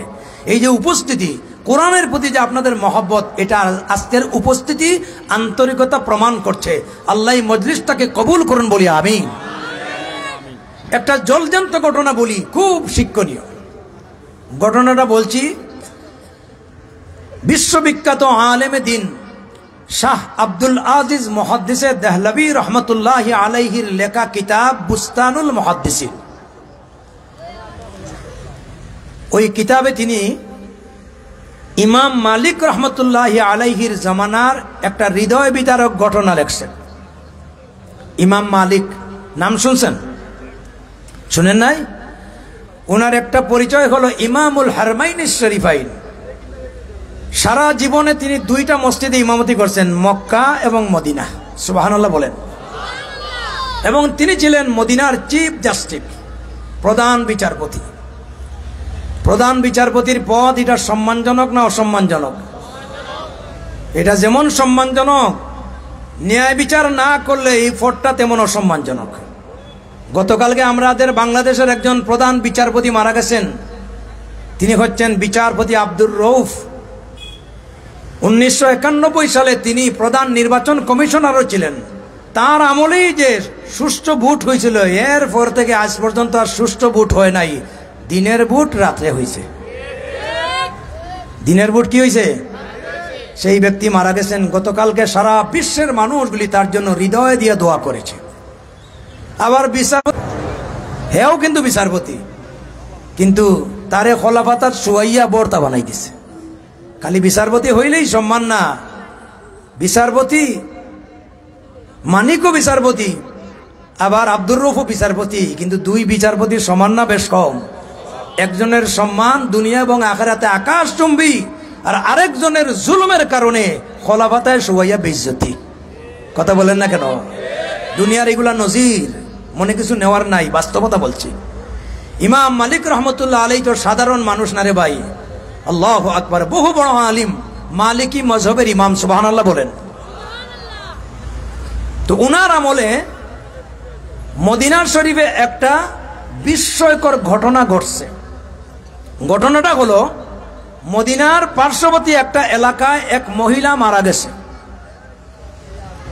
মানুষ মারা গেলে তার জানাজার জন্য আমরা দাফন কাফনের জন্য এলান করি, আছে কি নাই? আজকে মানুষের মৃত্যু নিয়ে যে এলানটা হয়, আমি দেখছি এটার মধ্যেও বিনোদন ঢুকছে। ওই বড়গাঁও থেকে বলে ইন্না লিল্লাহ, টুকুর বাজার গিয়া বলে রাজিউন, আছে কি নাই? রাসূলুল্লাহ সাল্লাল্লাহু আলাইহি ওয়াসাল্লাম বলছেন, কোনো মুমিন মারা গেলে তাড়াতাড়ি তার দাফন কাফনের ব্যবস্থা করো। আমাদের দেশে এমনও মুর্দা দেখি যে 3 দিন পর্যন্ত লাশ থাকে। কথা বলেন, আছে কি নাই? আর মুর্দা রাজনীতি আর একটা আছে। এইগুলা আপনারা আওলাদদেরকে বলিয়া যাবেন যে আমার মরা যাওয়ার পরে এত মানুষ জমানোর দরকার নাই, তাড়াতাড়ি দাফন করো। এই মুর্দারে রাখিয়া তার যত জিন্দেগি বর্ণনা করা হয়, আর মানুষ দোকান কাজ কর্ম জরুরি প্রয়োজন ছাড়িয়া জনজায় আসে। এদের বক্তব্য শুনতে শুনতে তার 12টা বাজে। কথা বলেন না কেন? এইগুলা হইল রাজনীতি, মুর্দা রাজনীতি। আপনারা হজে গেছেন তো, উমরা গেছেন, প্রতি ওয়াক্তে কিন্তু মানুষ মারা যায়। কত দুনিয়ার বড় বড় ব্যক্তি মারা যায়, কিন্তু কে মারা গেছে, তার চরিত্র কি, সে আওয়ামী লীগ করে আর সে বিএনপি করে, এগুলা খবরে আল্লাহ জিজ্ঞাসা করবেন না? না জিজ্ঞাসা করবেন? শুধুমাত্র ঘোষণা হয় আসসালাতু আলাল মাইয়িত ইয়ারহামুকুমুল্লাহ, এতে ইমাম সাহেব গেছেন, জিজ্ঞাসা করেন। নামাজ শেষ, সালাম ফিরানোর পরে বলা হয় যে নামাজের পরে জানাজা আছে, আপনারা দাঁড়াইয়ে যান, সাথে সাথে জানাজা, সঙ্গে সঙ্গে দাফন। আল্লাহু আকবার বলেন। এই জিনিসগুলি করবেন না। মানুষকে কষ্ট দিয়া লাশ রেখে তার আপনার স্মৃতিচারণ করা, এটা ঠিক নয়। মানুষকে কষ্টটা ঠিক নয়। স্মৃতিচারণ করতে হইলে পরে একদিন অনুষ্ঠান করিয়া করবেন। এইগুলো আল্লাহ সবাইরে সহি বুঝ যেন দান করে। আমি একবার এক জানাজায় গেছি। আমাদের সিলেটের প্রখ্যাত আলিম ছিলেন আল্লামা জিল্লুর রহমান সাহেব রহমতুল্লাহ আলাইহি। সিলেট সরকারি আলিয়া মাদ্রাসার বহু বড় মুহাদ্দিস। ফতেপুর মাদ্রাসায় তিনি দীর্ঘদিন হাদিস পড়িয়েছেন। তো আমি জানাজা গেছি, হুজুর দেখি পিছন দিয়ে আসতেছেন। আমি বললাম, হুজুর জানাজা তো এখনো বাকি আছে, আপনি চলে আসেন। কই না, এই সমস্ত জানাজা পড়া জায়েজ নাই। এই বিচারের লইয়া যেভাবে সমালোচনা আলোচনা শুরু হয়েছে, আমি বুড়া মানুষ, ডায়াবেটিস, বারে বারে প্রস্রাবে ধরে, আমি দাঁড়াইয়া এখানে পেশাব করে দিব, দরকার নাই জানাজা করার। তো দেখেন এত বড় আলিম, আমরা কিন্তু এগুলা বুঝি না।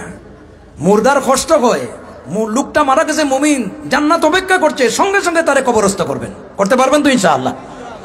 আল্লাহ যেন তৌফিক দেয়।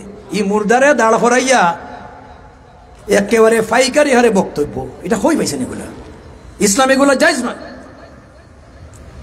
মাসআলা বলছি, যদি আপনাদের মনের বিপরীত যায় আল্লাহর রাস্তায় মাফ করে দিবেন, কিন্তু এগুলা বলে দেওয়ার দায়িত্ব আমার, ঠিক কিনা বলেন? আবার সব হুজুর এগুলা বলবে না, কারণ হুজুরেরাও সমস্যা।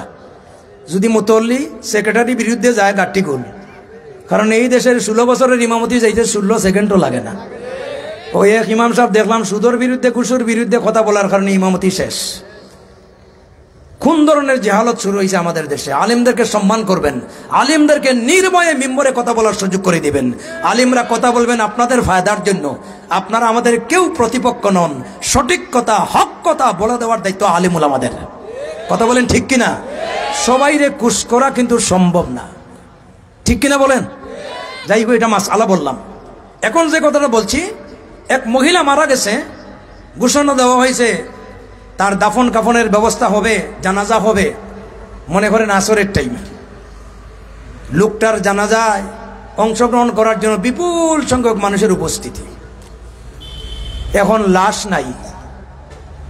ব্যাপার কি? লাশ গোসল দিতে দেরি হচ্ছে, আরো 2 ঘন্টা অপেক্ষা করতে হবে। তো মানুষ আর কি করবো, অনেকে চলে গেছে, আর অনেকে মনে করছে আত্মীয় স্বজন যেহেতু নিকট আত্মীয়, তাহলে জানাজাটা করিয়া যাই। 2 ঘন্টা পরে মাগরিবের নামাজ, এখন দেখা যায় লাশ নাই, আরো অপেক্ষা করতে হবে। খোঁজ খবর নিয়ে দেখা যায় বিষয় এটা না, বিষয় আর একটা। বিষয় হচ্ছে যে মহিলার দাফন কাফনের ব্যবস্থা করা হয়েছে, ওই মহিলারে গোসল দিতে গিয়া এক জীবিত মহিলার হাতটা মুর্দা নারীর রানের সাথে অটোমেটিক জয়েন হয়ে গেছে। আল্লাহু আকবার বলেন। আর জিতা নারী হাত টানে ছুটাইবার জন্য মুর্দা নারীর রান সহ চলে যায়, আবার রান টান দিলে জিতা নারীর হাতটা চলে যায়। এই টানা খেসার কারণে জিতা নারীর হাতও ছুটতেছে না, আর দাফনও হচ্ছে না, জানাজাও হচ্ছে না। ঘটনাটা কি আশ্চর্যজনক কিনা? কথা বলেন না কেন? ঘটনা জানাজানি হওয়ার পরে এখন এটার সমাধান কি? এলাকার ওলামাই কেরামদের কাছে এদের পারিবারিকভাবে যাওয়া হলো। 2 হুজুর 2 ফতোয়া দিলেন। এক হুজুর বললেন, একটা কাজ করো, মুর্দা নারীর রান থেকে গোশতের টুকরা কেটে জিন্দা নারীর হাতটারে বিচ্ছিন্ন করো।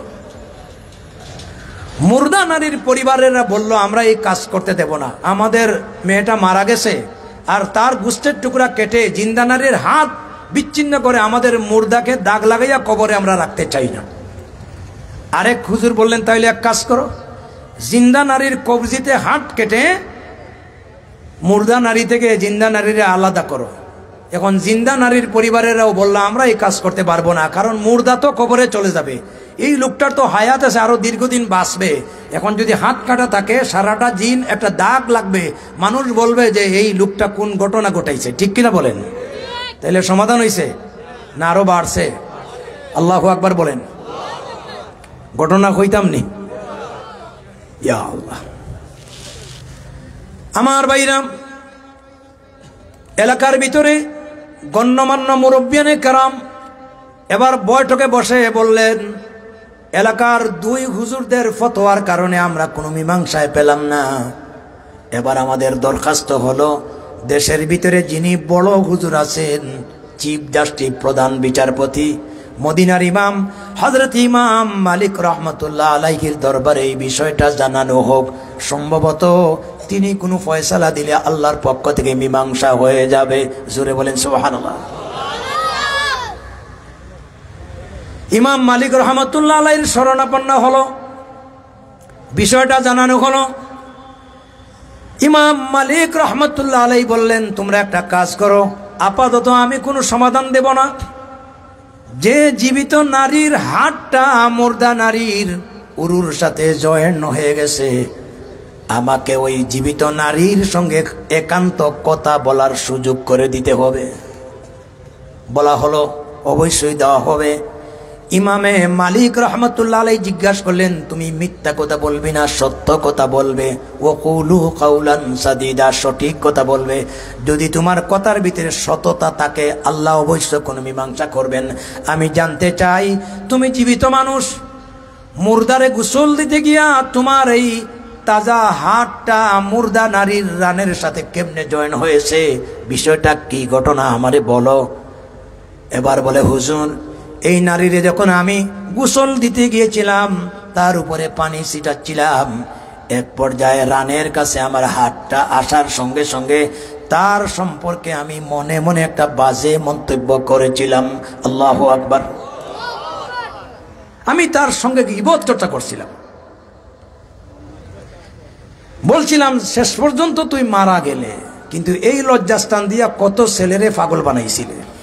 এই কথাটা বলার সঙ্গে সঙ্গে অটোমেটিক আল্লাহর পক্ষ থেকে আমার হাতটা নারীর উরুর সাথে জয়েন হয়ে গেছে। আমি তো ভাবছিলাম না। এবার তিনি বললেন, তুমি যে এই নারীর বিরুদ্ধে কথা বললে, গীবত চর্চা করলে, তুমি যে তার বদনাম করলে, এই ব্যাপারে 4 জন সাক্ষ্য দিতে পারবে যে এই নারীটা কত পুরুষরে চরিত্র নষ্ট করছে? বলে যে না হুজুর, কোনো সাক্ষ্য নাই। তাহলে এই নারীর উপরে তুমি অপবাদটা কেন দিলে? এটা সত্য না মিছা? কয় মিছা। কেন দিলে? বলে এর প্রতি আমার একটা হিংসা ছিল। ওই যে আজকের রাত বললাম না, শবে বরাতের রাত্রিতে হিংসুককে আল্লাহ মাফ করবে না, ওই কথাটা বুঝাইবার জন্য বলছি। বলে এই নারীর উপরে আমার একটা হিংসা ছিল, হিংসার চরিতার্থে বশীভূত হইয়া শেষ পর্যন্ত শয়তান আমার উপরে গ্রাস করেছে। মন থেকে এই হিংসার অভিভূত হইয়া তার উপরে আমি বদনাম দিয়েছি। এই জন্য সঙ্গে সঙ্গে আল্লাহর পক্ষ থেকে আমার উপরে এই পানিশমেন্ট এসেছে। তিনি বললেন ইনশাআল্লাহ সমাধান হবে। ইমামে মালিক রহমতুল্লাহ আলাইহি একদিকে তিনি ইমামুল হারমাইন, আরেকদিকে মদিনার চিফ জাস্টিস, সুবহানাল্লাহ, তিনি ইসলামী দণ্ডবিধি কায়েম করলেন। কারণ সমাজের ভিতরে যতগুলি অপরাধ আছে, কেউ যদি কাউকে গালিগালাজ করে, কেউ যদি কারো বদনাম করে, কেউ যদি চুরি করে, কেউ যদি সন্ত্রাস করে, কেউ যদি ডাকাতি করে, এগুলার ইসলামী দণ্ডবিধি আছে কিনা? যদি ইসলামী শাসন কায়েম হয়ে যেত, এই দেশ থেকে দুর্বৃত্তায়ন এবং দুর্নীতি এগুলো অটোমেটিক দূর হয়ে যেত। ঠিক কিনা বলেন? এই জন্য প্রস্তুত হন আগামীতে। আর দিনের বুট রাত্রে হবে না, ইনশাআল্লাহ বলেন। আগামীতে একটা সুস্থ বুট হবে। আমরা অতীতে অনেক শাসক দেখেছি, আর সুরদের শাসন দেখতে চাই না, আর দুর্নীতিদেরকে দেখতে চাই না। আমরা চাই আল্লাহর জমিনে আল্লাহর কোরআনের শাসন কায়েম হোক। আমরা চাই এই দেশ চলক ইসলাম দিয়ে। এই কথার সাথে কারা একমত আছেন? 2 হাত উঁচু করে দেখান।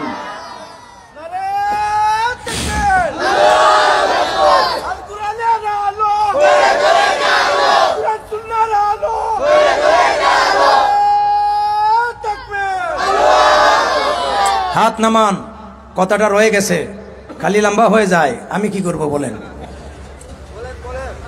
না বেশি সময় না, শেষ করে নেব, আমার কষ্ট হচ্ছে আজকে। আমার সম্মানিত হাজির কারাম, শেষ করে নিচ্ছি। ইমাম মালিক রহমতুল্লাহ আলাইহি বললেন, জল্লাদ তাকে বলো যে নারীটা মুর্দা নারীর উপরে অপবাদ দিয়েছে, হিংসা করে তার গীবত চর্চা করেছে, এই নারীর উপরে যেন 80টা বেত্রাঘাত প্রয়োগ করে। কয়টা বেত্রাঘাত? এটা আল্লাহর আইন। জোরে বলেন, কার আইন? আল্লাহর আইন। বাকি হুজুররা তো আশ্চর্য হয়ে গেল যে আপনি এইটা কি লাগাইলেন, বেত্রাঘাত দিয়ে হাত ছুটাইবেন। ইমাম মালিক রহমতুল্লাহ আলাইহি বলেন, কেউ কোনো কথা বলবে না, জল্লাদ শুরু করো। 10টা মারা হলো, 20টা মারা হলো, 30টা মারা হলো, 40টা মারা হলো, 50টা মারা হলো, 70টা 75টা পর্যন্ত মারা হলো, কোনো লক্ষণ দেখা যায় নাই। এবার ইমাম মালিকের দেখেন ইলিমটা কতটুকু যোগ্যতা সম্পন্ন, আর কিনটা আল্লাহর উপরে কত বড়। তিনি বলছেন আল্লাহর কথা কোনোদিন মিথ্যা হতে পারে না। আল্লাহ পাক সূরা নূরের 4 নম্বর আয়াতে বলেছেন, আল্লাহ রাব্বুল আলামিন বলছেন, আর কেউ যদি সতী সাদী নারীর উপরে অপবাদ দেয়, والذين يرمون المحصنات ثم لم يأتوا بأربعة شهداء فاجلدوهم 80 جلدة। সূরা নূরের 4 নম্বর আয়াত। যদি কেউ সতী সাদী নারীর উপরে অপবাদ দেয় আর এই ব্যাপারে 4টা সাক্ষ্য প্রদান করতে পারে না, তাহলে কেন অপবাদ দিল এর উপরে 80টা বেত্রাঘাত প্রয়োগ করা হবে। এটা আল্লাহর দণ্ডবিধি। কার দণ্ডবিধি? জল্লাদকে বলছেন 75 মারছো, এখনো কোনো সমাধান নাই। আল্লাহর কথা সত্য মিথ্যা হতে পারে না। 70টা মারছো, 75 মারছো, 80টা পূরণ করো। এবার 75, 76, 77, 78, 79, এখনো কোনো লক্ষণ দেখা যায় না। ইমাম সাহেব বললেন আল্লাহর কথা সত্য, 80 পূরণ করো। যখন এই জিন্দা নারীর উপরে আল্লাহর দণ্ডবিধি 80টা বেত্রাঘাত পূরণ করা হলো, সঙ্গে সঙ্গে জিতা নারীর হাত কবজিটা মুর্দা নারীর উরু থেকে অটোমেটিক বিচ্ছিন্ন হয়ে গেল। আর জোরে সুবহানাল্লাহ। ভাইরা আমার, এটা আল্লাহর একটা নজির, ঠিক কিনা বলেন? কি গীবত করতেন, পরনিন্দা করতেন, না মুখটারে সাইলেন্ট রাখতেন? এই জন্য শবে বরাতের রাত্রে যদি আপনি আল্লাহর কাছ থেকে মাগফিরত চান, 2টা বদ খাসলত বাদ দিতে হবে। শিরিক করা যাবে না, হিংসা করা যাবে না। পারবেন তো ইনশাআল্লাহ? আর বেশি বেশি পরিমাণে তওবা করবেন আল্লাহর কাছে। আর আরেকটা জিনিস, এই শবে বরাতের রাত্রের পরেই আমরা কিন্তু অলস হয়ে পড়ি। রাসূল করিম সাল্লাল্লাহু আলাইহি ওয়াসাল্লাম বিশেষ করে শাবান মাসকে বেশিভাবে সিয়াম পালন করেছেন, নফল বন্দেগী করেছেন। হযরত আয়েশা বলেছেন, ইয়া রাসূলুল্লাহ, শাবান মাসে এত বেশি সিয়াম পালন করতে দেখেছি, কারণটা কি? বলছেন, ও আয়েশা, ওয়া হুয়া তুরফাউ আমালুহুম ইলা রাব্বিল আলামিন। কারণ শাবান মাসে সারা বছরের আমলনামা বান্দার আল্লাহর দরবারে পৌঁছানো হয়। আমি চাই আমার সিয়ামরত আমলটা আল্লাহর দরবারে পৌঁছে যাক। তাহলে এই মাসটা আমলের মাস না মাজারে ঘুরাঘুরির মাস? আসুন আমরা মাজারে যাব না, রাজি আছেন তো? মোমবাতি জ্বালাবো না, আগরবাতি জ্বালাবো না, রাজি আছেন তো? মাজারে মাজারে ঘুরবো না, রাজি আছেন তো? আমরা আল্লাহর কাছে তওবা করব, ইস্তেগফার করব, এবং এই রাত্রে যদি ক্ষমা চাইতে চাই, এই 2টা বদ খাসলত বাদ দেব। আমি আর কথা বাড়াইতে গেলাম না। আমি আমার এলাকাবাসীকে ধন্যবাদ জানাই। আমার এই গ্রামের তরুণ, যুবক, মুরব্বী, বিশেষ করে যাদের কাছে আমরা এই মসজিদ নির্মাণের জন্য দায়িত্ব দিয়েছিলাম, আল্লাহর খাস মেহেরবানিতে আমাদের দেওয়ার টাকাগুলি তারা 100% এই মসজিদে লাগিয়েছে। মসজিদের উন্নয়ন তার বাস্তব প্রমাণ। এত তাড়াতাড়ি এত সুন্দর মসজিদ হবে আমরা ভাবিও নাই। এই জন্য বলছিলাম, এখানে শুধু মানুষের সাহায্য না, আল্লাহর পক্ষ থেকে জিনদেরও সাহায্য আছে, ঠিক কিনা বলেন? আমাদের এই এলাকার চতুর্দিক দিয়ে মুর্দেগান আছে, আমরা সবার জন্য আজকে দোয়া করব। রাজি আছেন তো ইনশাআল্লাহ? আর শবে বরাতের রাত্রে মসজিদ যেহেতু খোলা থাকে, যদি সুযোগ থাকে, আমার কিন্তু ব্যস্ততা আছে, আমিও একবার হয়ে শেখপাড়া মসজিদে, যেহেতু আমার গ্রাম, এরা আমার উপরে আবার রাগ কয়ে সারা বছরই একটা দিন গ্রামে আসেন না। আগে আসতাম, ব্যস্ততা বেড়ে গেছে। চেষ্টা করব যে কোনো মসজিদে আপনাদের সাথে সাক্ষাৎ করব, কিছু কথা বলবো, এবং আপনাদেরকে নিয়ে আমরা ইনশাল্লাহ জিকির ফিকির করে আখেরি মোনাজাত করব। আর আজকে আমরা আর আলোচনা বাড়াইতে চাইব না। আসুন, শবে বরাতের নামে বাড়াবাড়িও করব না, ছাড়াছাড়িও করব না, ঠিক কিনা? যতটুকু আমল করার হাদিসে পাওয়া যায় এতটুকু আমল করব, আর বেশি বেশি করে আল্লাহর কাছে তওবা এবং ইস্তেগফার করব। আল্লাহ রাব্বুল আলামিন তেলাওয়াতকৃত আয়াতকে সামনে রেখে যে আলোচনাগুলি শোনাইলেন, আল্লাহ এগুলা আপনাকে সহ আমাদের সবাইকে যেন আমল করার তৌফিক দান করেন। আচ্ছা, মসজিদের জন্য আপনারা প্রচুর সাহায্য করেছেন। একটা মুরগিরে বারবার জবাই করা যায় না, এটা আমার কাছে ভালো লাগে না। কিন্তু এরপরেও যেহেতু এই মাসটা, চানটা বড় বরকতপূর্ণ, সব মুর্দেগান আমাদের চতুর্দিক দিয়ে আত্মীয় স্বজন, আর এখন দোয়া হবে, রাত যত গভীর হয় আল্লাহর রহমতের দরওয়াজা তত বেশি খোলা হয়। 2য় তলার কাজ শুরু হয়েছে, যেহেতু নিচতলায় মুসল্লি জায়গা হয় না, 2য় তলা লাগে। যদি আপনাদের আগ্রহ থাকে, আরো কিছু সিমেন্টের দরকার আছে, আপনারা অল্প সময়ের ভিতরে স্বতঃস্ফূর্ত কে কতটুকু দিতে পারেন মন খুলিয়া একটা আওয়াজ দেন। আপনাদের এই সাহায্য আল্লাহ দেখতেছেন, আমরা আপনাদের জন্য শেষ মোনাজাত করব। আল্লাহ যেন সাহায্যকারীদেরকে কবুল করে, জানে মালে বরকত দান করে, জিন্দা মুর্দারে মাফ করে দেয়। একটু আওয়াজ দেন, আল্লাহ তৌফিক দিলে কে কতটুকু শেষ সময়ে সাহায্য করতে পারবেন। যারা বাকি রয়েছেন, ভাইসার নাম কি? 1000 টাকা লেখেন। ফুলমিয়া, ও বাস স্ট্যান্ড ব্যবসায়ী, আলহামদুলিল্লাহ। জনাব ফুল মিয়া ভাই 1000 টাকা। নারায়ে তাকবীর। আয় আল্লাহ, তোমার বান্দা বাস স্ট্যান্ডের ব্যবসায়ী 1000 টাকা নগদ দিলেন। আল্লাহ তুমি সাদকারে কবুল করো, জিন্দা মুর্দানে মাফ করো।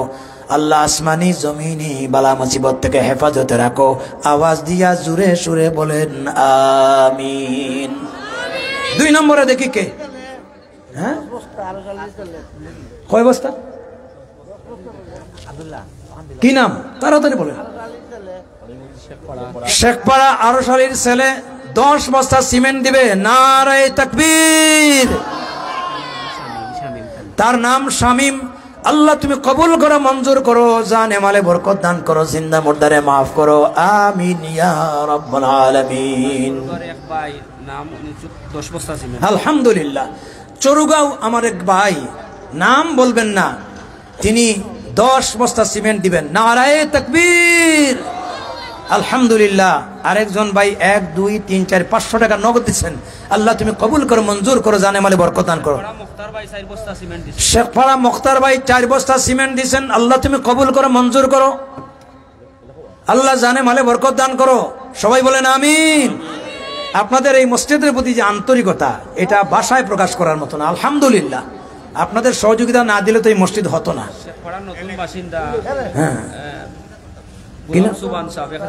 শেখপাড়া নতুন বাসিন্দা গোলাম সুবহান সাহেব 1000 টাকা। নারায়ে তাকবীর।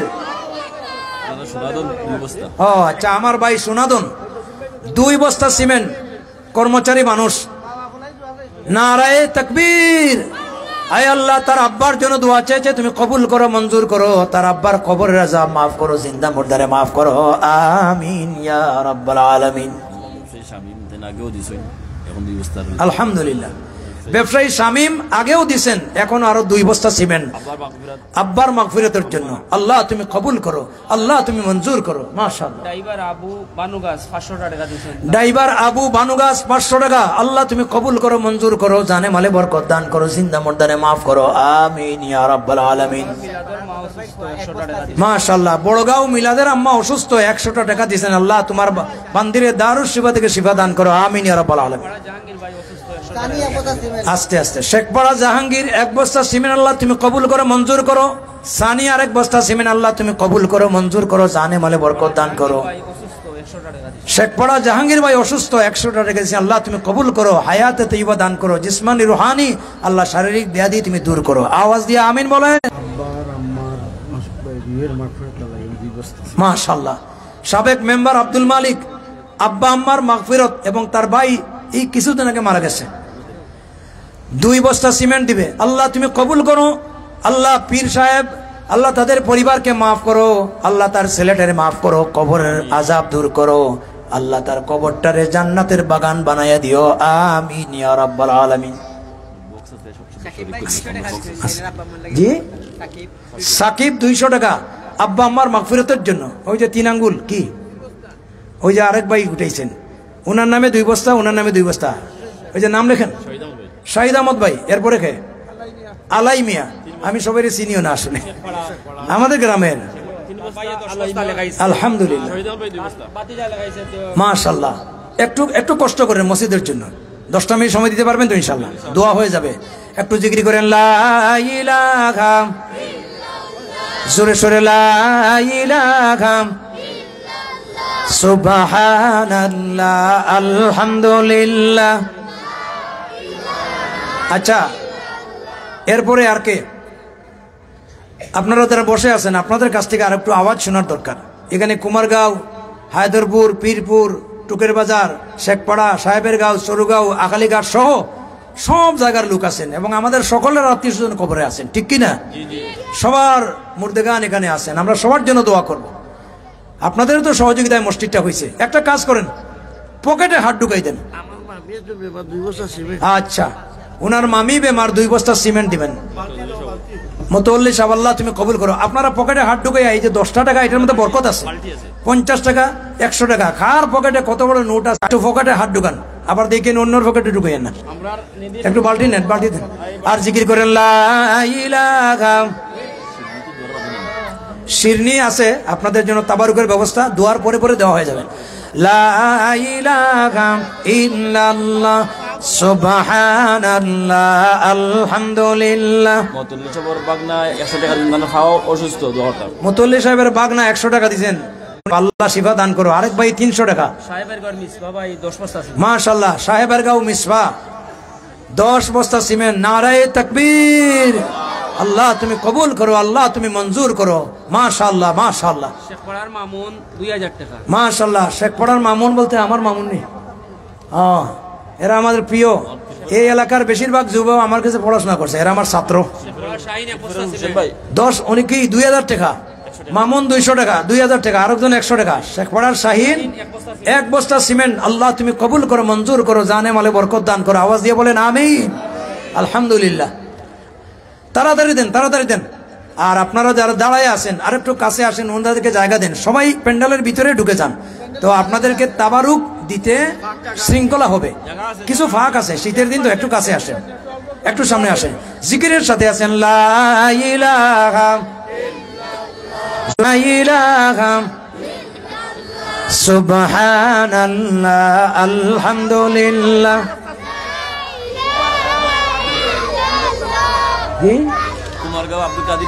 কুমারগাঁও আব্দুল কাদির সাহেব 2 বস্তা সিমেন্ট। আল্লাহ তুমি কবুল করো, মঞ্জুর করো, জানে মালে বরকত দান করো। হ্যাঁ। শেখপাড়ার রিপন আব্বা আম্মার মাগফিরাতের জন্য 2 বস্তা সিমেন্ট। আল্লাহ তুমি কবুল করো, মঞ্জুর করো, জানে মালে বরকত দান করো। জুড়ে বলেন আমিন।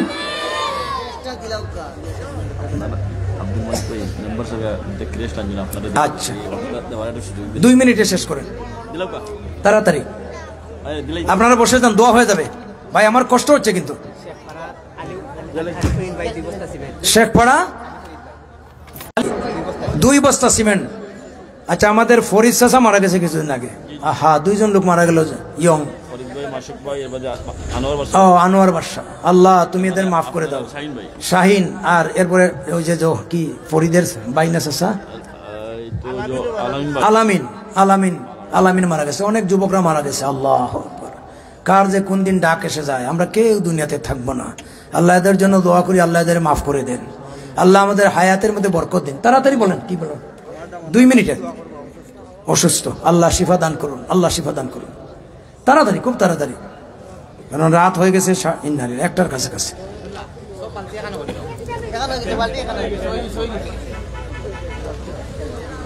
আমার কিন্তু খুব কষ্ট হচ্ছে, কারণ আমি আজকে 3টা প্রোগ্রাম করছি। বিয়ানীবাজার বাদ জোহর, বিয়ানীবাজার কামিল মাদ্রাসা, এসার পরে গিয়া করছি ওখানে হাটকলা, আর পরে এখানে। তাড়াতাড়ি। সাল্লাল্লাহু আলা সাইয়্যিদিনা ওয়া মাওলানা মুহাম্মদ। আচ্ছা বলেন কি দিবেন? আচ্ছা কারে দিবেন? সম্মানিত হাজিরানে মজলিস,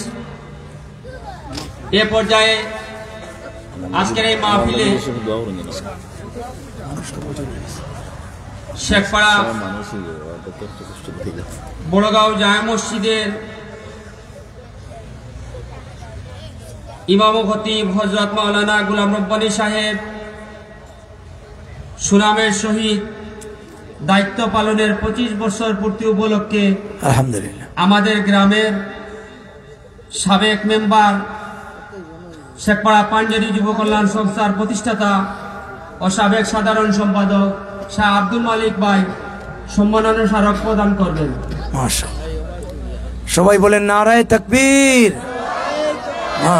আল্লাহ তুমি কবুল করো, মঞ্জুর করো, বলেন আমিন। হাজিরানে মজলিস, ঠিক আছে। এই পর্যায়ে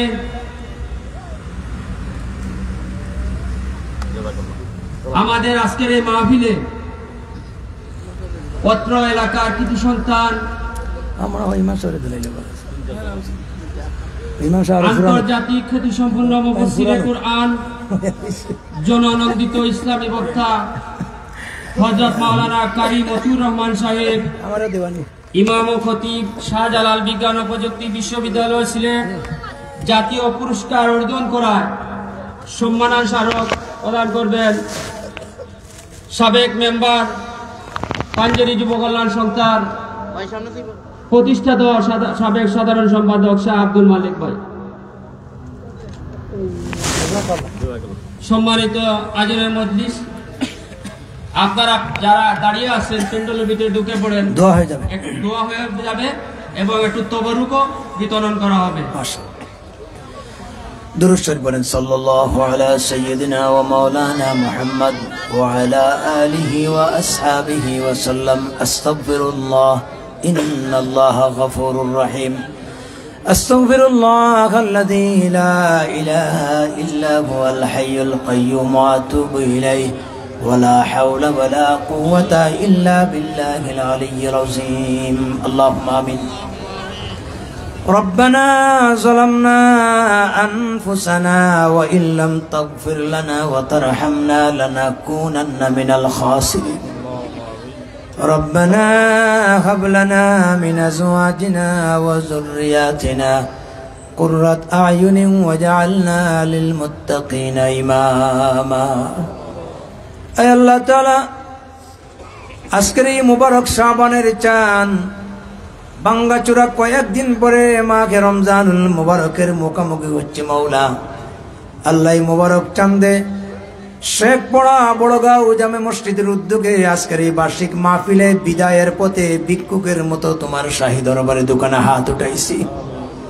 আয় আল্লাহ মেহেরবানি করে আজকের মাহফিলের শুরু থেকে শেষ পর্যন্ত তুমি কবুল আর মঞ্জুর করে নাও। আয় আল্লাহ তাআলা আমাদের ভিতরে যারা বিমারি, বাসা বাড়িতে, হাসপাতালে, মেডিকেলে, ক্লিনিকে, আল্লাহ সকল বিমারীদেরকে দারু শিফা থেকে শিফা দাও। আয় আল্লাহ অভাবীদের অভাব অনটন দূর করে দাও।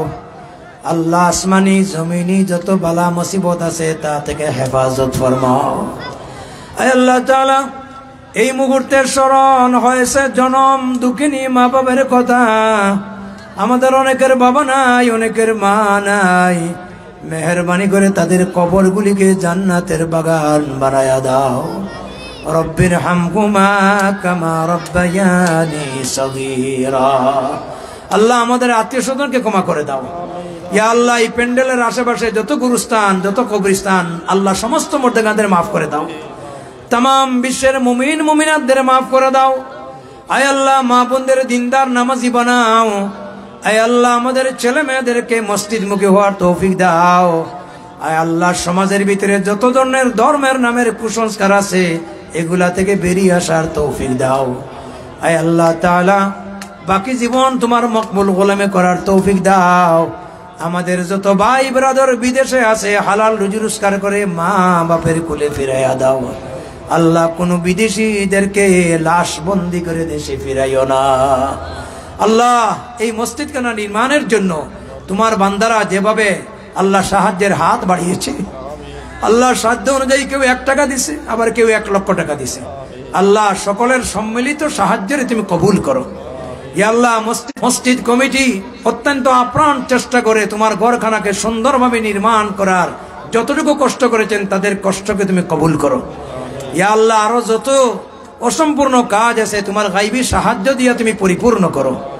আয় আল্লাহ তাআলা সমস্ত দিনী প্রতিষ্ঠানে তুমি কবুল করো। যারা স্কুলে কলেজে ইউনিভার্সিটিতে পড়াশোনা করে তাদের শিক্ষা দীক্ষায় কামিয়াবি দিও। আল্লাহ ঋণদারকে ঋণ মানার তৌফিক দাও। আয় আল্লাহ তাআলা আমাদের এলাকার অসংখ্য তরুণ তোমার ডাকে সাড়া দিয়েছে মওলা। আল্লাহ আমি সবার নাম নিতেছি না, তুমি তাদের মাফ করে দাও। আল্লাহ তাদের কবরটাকে জান্নাতের বাগান বানায়া দাও। তাদের পরিবার পরিজনকে সবরে জামিল দান ফরমাও। আয় আল্লাহ বলেছেন আল্লাহ তোমার বান্দাদের মনের খবর ভালো করে জানো। মেহেরবানি করে আমাদের কারো হাত খানা খালি ফিরাইয়া দিও না। খালি হাতে আসি তোমার দরবার, গুনাহ ছাড়া কোনো কিছু নাহি যে আমরার। ভিখারি দুয়ারে খাড়া দেও দয়া করে, মোহাম্মদ মুস্তাফা হযরত নবীজির খাতিরে। করো কিনা করত দয়া আল্লাহ দরে চিদামন, জীবনে মরণে আল্লাহ না হবে সাড়ন। আল্লাহ একটা বার বলো তোমাদেরকে মাফ করে দিলাম।